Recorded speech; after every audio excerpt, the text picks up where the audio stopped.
Friends, welcome back. तो अभी हम देखने वाले the downfall of Bollywood Khan, Salman Khan, Aamir Khan, Shahrukh Khan. तो चलो वीडियो शुरू करते हैं। वीडियो शुरू करने से पहले अगर आप चैनल पर नए हो और आपने अभी तक सब्सक्राइब नहीं किया तो जल्दी से पहले सब्सक्राइब के बटन और बेल आइकन को क्लिक कर लो ताकि आपको हमारे सारे न्यू वीडियोस के नोटिफिकेशन मिल जाएं जैसे हम अपलोड करें। अगर आपको वीडियो पसंद आता है प्लीज लाइक एंड शेयर। चलिए शुरू करते हैं। क्या तीनों आमिर खान, सलमान खान, शाहरुख खान कभी तीनों एक फिल्म में देखे जा सकते हैं? कभी तो कैसे फिल्म आप अफोर्ड कर सको तो ऑफर कर दो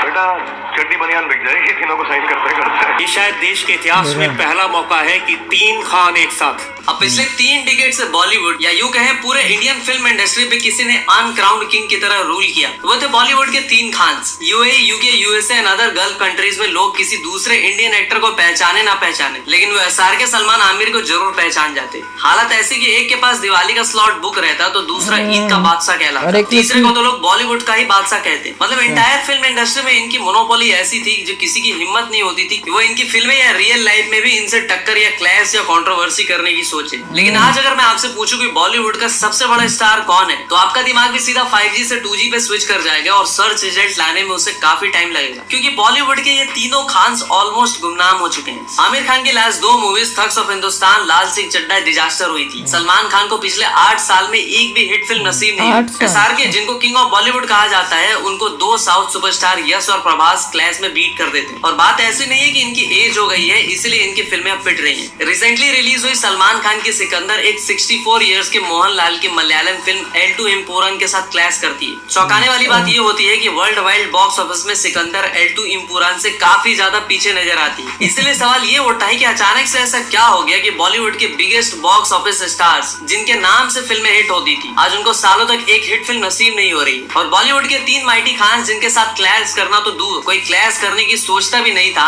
आज उनको रीजनल इंडस्ट्री के सुपरस्टार्स घर में घुसकर बीट कर दे रहे हैं। सो इस वीडियो का पर्पस है आप लोगों को तीनों खान्स के इंस्टेंट डाउनफॉल को एक्सप्लेन करना और बताना कि उन्होंने ऐसी क्या क्या गलतियां की जिसकी वजह से करियर वाइज उन्होंने अपनी कबर खुद खोद ली। तो खान्स की लंका कैसे लगी करते हैं उसकी जांच, क्योंकि सांच को कभी नहीं आती आंच। तो अगले कुछ पॉइंट से इस सडन डाउनफॉल को अच्छे से समझते हैं।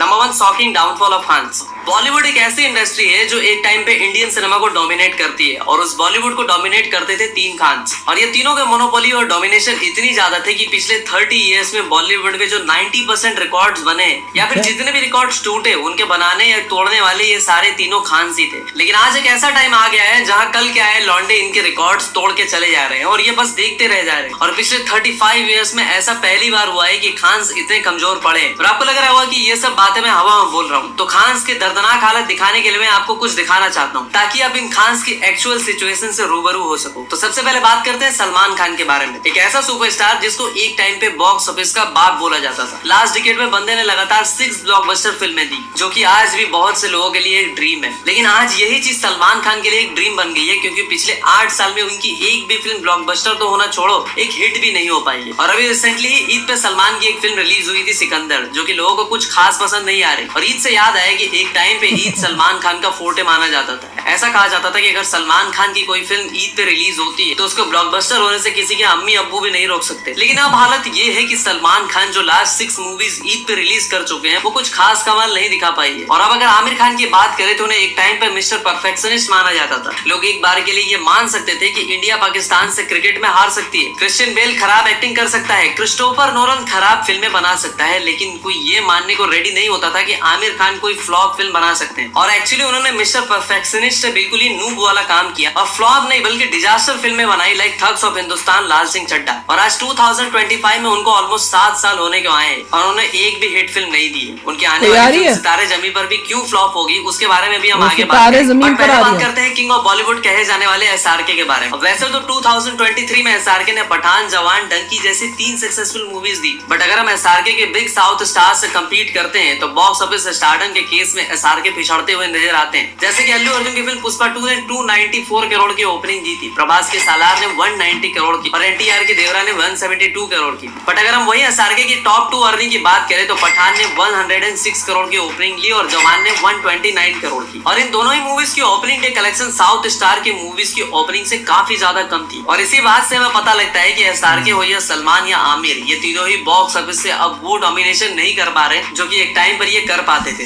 तो आज हालत ये है कि कल क्या है, लॉन्डे लाइक विकी कौशल भी बॉक्स ऑफिस पर खान्स को पीछे छोड़ दे रहे। साउथ सुपरस्टार्स बॉलीवुड के गढ़ में घुस के खान्स के मार्केट को छीन ले रहे और उनकी मूवीज से ज्यादा कलेक्शन करके दे रहे हैं। तो क्वेश्चन ये आता है कि अचानक से ऐसा क्या हुआ कि वो खान्स जिनकी मर्जी के बिना बॉलीवुड में एक पत्ता भी नहीं हिलता था, आज उनकी पूरी तख्त हिली बैठी, उन्हें एक हिट के लिए स्ट्रगल करना पड़ रहा है। अब उन्होंने ऐसी क्या गलती से मिस्टेक की कि उन्होंने खुद के स्टारडम का दम ही निकाल दिया। So shocking reason behind the fall of Khans. तो देखो, अगर आप खान्स के डाउनफॉल की बात करें तो उनके डाउनफॉल की नींव 2017 में ही रख दी जाती है, जब बाहुबली 2 रिलीज होती है। और अब आप सोच रहे होंगे कि बाहुबली 2 से खान्स के डाउनफॉल का क्या लेना देना। तो भैया बिल्कुल लेना देना है, क्योंकि यही वो पहली साउथ इंडियन फिल्म थी जिसने हिंदी मार्केट में आके खान्स के हर रिकॉर्ड को तहस नहस कर डाला था। और बात यहाँ पर सिर्फ बॉक्स ऑफिस की नहीं है, क्योंकि अगर आपको पता हो तो 2017 से पहले खान्स को उतना ज्यादा क्वेश्चन नहीं किया जाता था। वो जो भी बना के देते थे इंडियन ऑडियंस चुपचाप उसे देख लेती थी। लेकिन जब 2017 में लोगों ने बाहुबली 2 जैसी मैग्नम ओपस फिल्म देखी, तब उन्हें समझ में आया और उन्होंने खान से क्वेश्चन करना शुरू कर दिया कि भैया तुम लोग क्यों बाहुबली 2 जैसी मूवीज नहीं बनाते। बेसिकली बाहुबली 2 के बाद लोग खान से कुछ extra ordinary big scale projects की डिमांड करने लगे थे, और इस डिमांड को देखते हुए हमारे तीनों खान्स प्रेशर में आ जाते हैं और अगले ही साल तीनों खान्स अपने करियर की 3 सबसे एम्बिशियस मूवीज रिलीज करते हैं, जो की होती है Race 3, Thugs of Hindustan and zero. And surprisingly तीनों मूवीज बॉक्स ऑफिस पे फ्लॉप रहती है। 180 करोड़ के बजट में बनी सलमान की रेस 3 इंडिया में बस 169 करोड़ का कलेक्शन करती है, और 300 करोड़ के बजट में बनी थग्स ऑफ हिंदुस्तान बस 150 करोड़ का, 200 करोड़ के बजट में बनी जीरो 90 करोड़ का। और एक ही साल में तीनों खान्स तीनों बड़ी मूवीज को फ्लॉप होता देख पूरा बॉलीवुड हिल जाता है और सबको लगने लगता है कि अब खान्स का टाइम खत्म हो चुका है। सो इस पूरे पॉइंट का कंक्लूजन ये है कि साउथ इंडियन सिनेमा के राइज की वजह से बॉलीवुड के तीनों खान्स से लोग वैसा ही एक्स्ट्रा ऑर्डिनरी सिनेमा एक्सपेक्ट करने लगे थे, लेकिन खान्स उस लेवल का सिनेमा डिलीवर नहीं कर पा रहे थे, जिसकी वजह से खान्स का डाउनफॉल शुरू हुआ। लेकिन खान्स के डाउनफॉल की ये सिर्फ एक रीजन नहीं, बल्कि काफी सारे रीजन, जैसे कि बढ़ता हुआ कंपटीशन। और इस बात को तुम ऐसे समझो कि खान्स ने 3 डिकेड तक बिना कोई प्रॉब्लम के इजीली बॉलीवुड पे डोमिनेट किया, क्योंकि शुरू के 30 इयर्स में खान्स को कोई कंपटीशन नहीं दे पा रहा था। या फिर ऐसा कह सकते हैं कि खान्स उस टाइम पर रूल किया करते थे जब कंपटीशन ज्यादा नहीं हुआ करती थी, और थोड़े बहुत कंपटीशन जो खान्स को मिलता था वो भी ऋतिक रोशन, अक्षय कुमार वगैरह से मिलता था। बेसिकली शुरू के 30 इयर्स से मुश्किल से बस 2 ही ऐसे स्टार थे जो खान्स को डायरेक्टली कम्पीट कर पाते थे, और अगर कंपटीशन इतना कम होगा तो खान्स के लिए रूल करना भी काफी इजी होता होगा। लेकिन अब समय बदल चुका है, क्योंकि अब इंडिया में दुनिया भर के सुपरस्टार्स हैं जो खान्स को तगड़ा कंपटीशन दे रहे हैं, जैसे कि Allu Arjun, Prabhas junior, NTR, Thalapathy Vijay, Yash, Ranveer Kapoor, Vicky Kaushal and many more. और अचानक से इतना कंपटीशन मिलता देख तीनों खान्स बौखला गए, क्योंकि देखो अकेले रेस में भाग के तो कोई भी फर्स्ट आ सकता है, लेकिन असली समस्या तब खड़ी होती है जब उसी रेस में 20-30 लोग दौड़ रहे हैं और सब के सब आपके बराबर या आपसे ज्यादा काबिल हो। तो कहने का मतलब ये है कि पहले के टाइम पर रेस में बस तीनों खान्स ही दौड़ते थे और तीनों आपस में first, second, third position decide कर लेते थे, लेकिन अब वैसा टाइम नहीं रहा है। तो अब इस रेस का सिकंदर सिर्फ एक नहीं बल्कि OTT, south cinema, international cinema भी है। इंडियन स्टार्स लाइक यश, प्रभास, अल्लू अर्जुन भी इस रेस में दौड़ रहे हैं, जिसकी वजह से खान्स के पसीने छूट जा रहे हैं। और यहाँ पे एक इंटरेस्टिंग बात ये है कि अगर हम 10-15 साल पीछे जाए तो साउथ के ये स्टार्स बॉलीवुड के खान्स के कंपैरिजन में कुछ भी नहीं थे। फिर ऐसा क्या हुआ कि साउथ स्टार्स अब खान्स के आगे निकल गए, अब उस पर बात करते हैं। So how Khans left behind. तो देखो इस बात में कोई शक नहीं है कि कुछ south stars like Prabhas, Allu Arjun का स्टारडम खान से काफी ज्यादा है, और ऐसा होने की वजह भी खान से है, क्योंकि देखो 2018 के बाद एसआरके ने 4 साल का ब्रेक ले लिया, आमिर 3 साल के लिए, और 2013 में 3 सक्सेसफुल मूवीज देने के बाद जब एसआरके की हाइप अलग लेवल पे थी, एसआरके वापस से 3 साल के ब्रेक पे चले जाते हैं। 2022 में लाल सिंह चड्ढा के बाद आमिर भी वापस से 3 साल के ब्रेक पे निकल जाते हैं, और जब बड़े बड़े सुपरस्टार्स इतना ज्यादा ब्रेक लेते हो तो इंडस्ट्री में एक स्पेस खाली हो जाता है, और कोई ना कोई इस इंडस्ट्री में स्पेस खाली होता है तो यंग स्टार्स उस स्पेस को फिल करने का ट्राई करते हैं और अपनी जगह बना ही लेते हैं। एंड मोस्ट इंपॉर्टेंट, और अगर आप इतने ज्यादा ब्रेक्स लोगे, सिंपल सी बात होगी कि पब्लिक आपका वेट नहीं करने वाली, वो आपकी जगह पे किसी और सुपरस्टार को रिप्लेस कर देगी। और यही हुआ खान्स के साथ भी, क्योंकि खान्स बहुत ही ज्यादा ब्रेक लेने लगे हैं, जिसकी वजह से साउथ सुपरस्टार्स को इंडस्ट्री में डोमिनेट करने के लिए एक खुला मैदान मिल गया, और उन्होंने उस खुले मैदान में ऐसा खेल खेला कि खान्स के साथ खेला हो गया, और साउथ सुपरस्टार्स ने 30 ईयर से चल रहे खान्स के डोमिनेशन को फाइनली एंड कर दिया। अब देखो लंबे ब्रेक्स लेने से नुकसान तो हुआ ही, साथ ही साथ यहाँ एक और चीज है जिसकी वजह से खान्स पिछड़ रहे हैं, और अगर खान्स ने उस चीज पर ध्यान दिया होता तो शायद साउथ सुपरस्टार्स कभी भी खान्स को डोमिनेट करते नहीं देख पाते। यहाँ मैं बात कर रहा हूँ स्क्रिप्ट सिलेक्शन की।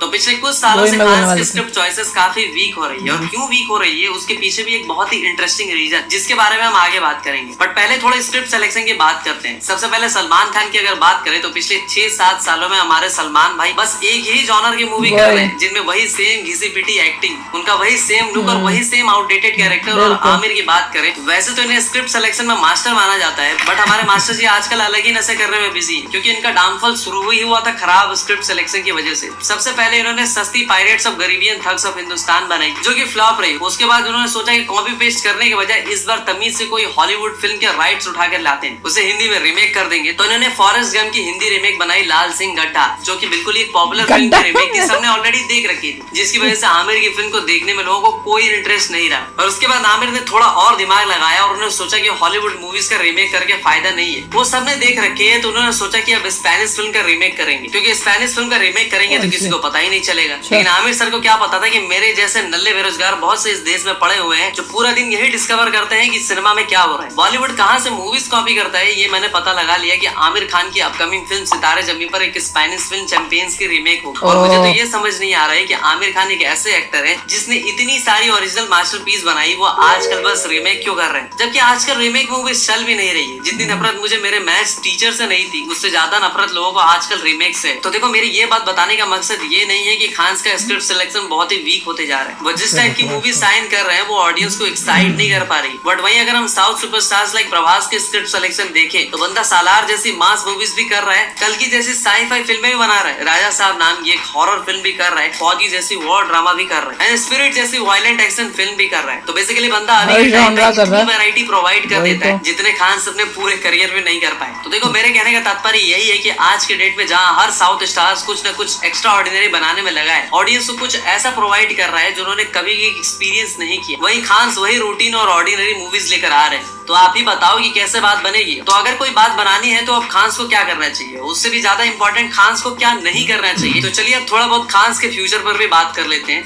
और देखते हैं कि उनका फ्यूचर कितना ब्राइट है या कितना अंधेरे में। फ्यूचर ऑफ खान, देखो एसआर के सलमान आमिर तीनों ही एक दूसरे से बिल्कुल ही अलग पर्सनैलिटी है, तीनों का माइंडसेट अलग है, तीनों का वर्किंग स्टाइल भी बहुत अलग है। तो सीधी सी बात है कि तीनों का फ्यूचर भी एक दूसरे से काफी अलग हो। तो सबसे पहले अगर बात करें आमिर खान की, तो आमिर अब हर कदम फूक फूक के रख रहे हैं। आमिर को पता है कि लोगों ने उन्हें हमेशा सोशल ड्रामा टाइप मूवीज में काफी पसंद किया है, इसलिए वो सितारे जमीन पर नाम की एक सोशल ड्रामा फिल्म कर रहा है। ये फिल्म रीमेक है, इन्वॉल्व होने की वजह से लोग इसे थोड़ी उम्मीद तो रख रहे हैं। साथ ही साथ आमिर को ये भी पता है कि उन्हें अगर एज अ सुपरस्टार रेलेवेंट रहना है तो उन्हें पैन इंडिया ट्रेंड के अकॉर्डिंग भी मूवीज करनी होगी। एंड आई थिंक इसीलिए वो लोकेश कनगराज के साथ भी काम कर रहे हैं। और इस पैन इंडिया ट्रेंड को ध्यान में रख करके आई एम होपिंग कि उस फिल्म में आमिर अपना कमबैक कर लेंगे। उसके साथ साथ आमिर ने महाभारत पे भी काम करना शुरू कर दिया, और अगर आमिर महाभारत को पुल अप कर पाए तो आई थिंक वो सिंगल हैंडेडली इंडियन सिनेमा को डोमिनेट करेंगे। और अगर एसआरके की बात करें तो करेंटली तीनों खान्स में सबसे ज्यादा डिमांड में है और सबसे ज्यादा हाइप में भी है। वो भले ही थोड़े लेट मूवीज कर रहे हैं, बट एसआरके की अच्छी बात ये है कि वो बहुत ही अपनी बेटी के साथ आएगा ना, अभी फ्लॉप होएगा। और जैसा कि वो खुद कहते हैं कि एक फिल्म तन के लिए करो, एक मन के लिए करो, एक धन के लिए करो और एक खैर जाने दो। तो जहाँ वो अपने मन के लिए किंग कर रहे हैं तो तन के लिए पठान 2 कर रहे हैं, और शायद धन के लिए वो कोई और साउथ डायरेक्टर के साथ big pan India film sign करेंगे। और वो big pan India film Sukumar के साथ होगी या लोकेश के साथ, ये तो भैया टाइम ही बताएगा। बाकी एसआरके स्टिल 59 की एज में भी काफी तगड़ा कंपटीशन दे रहे हैं यंगस्टर्स को। और अगर बात करें सलमान खान के बारे में तो उनका केस काफी ज्यादा क्रिटिकल लग रहा है, क्योंकि ना खुद सलमान मूवीज करने में इंटरेस्टेड लग रहे हैं और ना ही कोई उनके साथ मूवीज करने में इंटरेस्टेड है, और ना ही उनके फ्यूचर प्रोजेक्ट को लेकर कोई ऑफिशियली अपडेट है। मे बी सलमान खान बाकी 2 खान्स के कंपैरिजन में फ्यूचर में कुछ खास कमाल नहीं कर पाएंगे। और अगर हम लोग बात करें कि फ्यूचर में कभी ये तीनों खान इंडियन सिनेमा में वापस से डोमिनेट कर पाएंगे तो मेरे ओपिनियन में आई डोंट थिंक सो। बाकी आप लोग कमेंट में जरूर बताना कि आपके अकॉर्डिंग अब खान्स का फ्यूचर क्या होगा। तो मिलते हैं अगली वीडियो में, तब तक के लिए हर हर महादेव।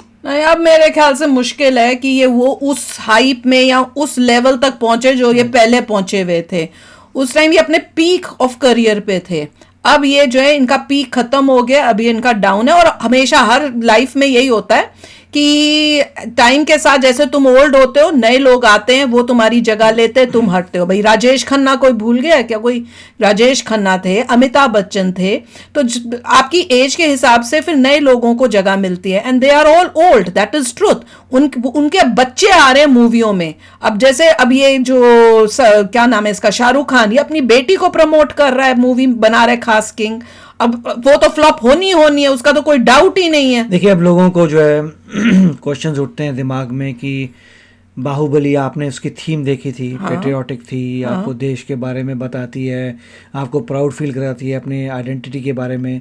मगर जब ये लोग बनाते हैं तब लोगों को लगता है तो बाहर की चीजें करें। पठान अब इसने अब पहले पठान बना दिया, पठान 2 बना रहा है, वो कोई देश से रिलेटेड है, सिकंदर से बना रहे हैं, तो उससे लोगों को जो है अब इंटेलिजेंट हो गए लोग कहते हैं नाम तुम क्या रख रहे हो अपनी मूवी बाहर से जो आक्रामक आए थे, अगर उसी की गाथाएं बनाओगे तो कोई देखेगा नहीं। तुम इंडियन हो कि तुम पठान हो कि सिकंदर की वो जनरेशन के लोग हो, हैं उनके वंशज हो क्या जो तुम इसको ये दिखा रहे हो? वो वहां बाहुबली बना रहे हैं, छावा बना रहे हैं, और तुम बना रहे हो पठान, और ये बना रहा है अपना सिकंदर। तुम दिखाते हो प्रो पाकिस्तान, तुम दिखाते हो पाकिस्तान लड़की से तुम्हें प्यार हो गया, ये क्या चल रहा है तुम्हारा? अब साथ में एक्टिंग इतनी अच्छी नहीं है, वही रेपिटेटिव एक्टिंग सबकी अच्छी नहीं है, थीम्स अच्छी नहीं है, एक्टिंग अच्छी नहीं है, it's not gonna work. Exactly, क्योंकि और तुमको तुमको नहीं आती, तुमको तुम्हारे वो जो तुमको दिख रहा था, जो सक्सेस तुम्हारी थी वो तुम्हारे दिमाग पे चढ़ चुकी है, इतना पैसा तुम्हारे पास आ गया, सक्सेस है, तुम्हें लगता है कि हमें हमारी वैसी चल जाएंगी। और ओल्ड एज में अगर आप 30 साल यंग लड़की के साथ आ रहे हैं तो नहीं फिर तो नहीं चलने वाली। अपनी एज अप्रोप्रिएट रोल में आओ तो भी सोच सकते हैं। और तुम लड़कियों के साथ रोमांस करोगे तो भी नहीं चलेगा, क्योंकि तुम्हारी एज उस हिसाब से नहीं, अपनी एज के हिसाब से करो तो भी बात बनती है, अपनी फिजिक के हिसाब से तुम उस टाइप की एक्टिंग करो तो बनती है। फिजिक तुम्हारी है नहीं और तुम बोलो मैं एक्शन हीरो बनने चला हूं, पहले तुम थे रोमांटिक हीरो, अब तुम बोलते हो कि क्योंकि मैं बुढ़ा हो गया हूं तो रोमांस तो कर नहीं सर, मैं एक्शन हीरो बन जाऊंगा। फिजिक तुम्हारी है नहीं, नकली तुम बॉडी बना लेते हो, तो ज्यादा सुपर ह्यूमन दिखाते हो, वहां पर भी लोगों आजकल नहीं पसंद आता, नहीं आएगा। सुपर ह्यूमन है, इलॉजिकल है, रियल लाइफ में डजंट वर्क। और उसके लिए स्टोरी ऐसी होनी चाहिए कि उसको आप एक्सेप्ट कर सके ऑडियंस। कई होती है जिसमें होता है, पर वो स्टोरी ऐसी होती है कि you can accept it logically, पर तुम जिस तरह से दिखाते हो वो तो फिर इम्पॉसिबल है। तो anyway they have to decide if they want to stay in the industry, तो इनको अपनी स्टोरीज बेटर करनी पड़ेगी, नहीं तो ये खत्म है। मेरे ख्याल से सबसे पहले सलमान खान को का होगा, उसके बाद दूसरों का आएगा लाइन में, क्योंकि जिस तरह से सलमान खान की मूवीज अब हो रही है वो क्रेज भी लोगों में अब कम होता जाएगा।